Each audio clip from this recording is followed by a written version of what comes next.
একবার এক বৈরাগী গোপালের সামনে এসে বলল, ও দাদা, ঈশ্বরের সেবার জন্য কিছু পয়সা দেবেন? গোপাল তখন কিছু না বলেই বৈরাগীকে একটা টাকা দিল। টাকাটা পেয়েই বৈরাগী খুশি মনে হাঁটতে লাগলো। একটু দূরে যেতেই গোপাল তাকে ডাকতে লাগলো, বৈরাগী, ও বৈরাগী, একটু এদিকে এসো তো। বৈরাগী খুশি মনে তার কাছে আসতেই গোপাল বলল, তোমার বয়স কত গো? বৈরাগী বলল, আজ্ঞে 18 বছর। গোপাল তখন বলল, আচ্ছা, তবে এইমাত্র যে টাকাটা দিয়েছি সেটা ফেরত দাও।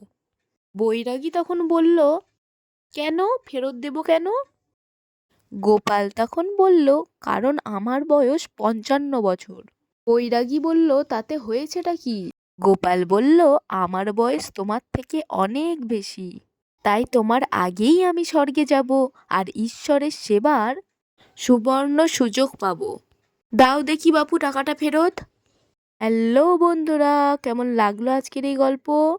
গল্পটি ভালো লেগে থাকলে একটা লাইক করে দেবে, আর প্লিজ চ্যানেলটিকে সাবস্ক্রাইব করে দিও। আবার আসছি একটা মজাদার ভিডিও নিয়ে। আজকের মতন এই পর্যন্তই, টাটা।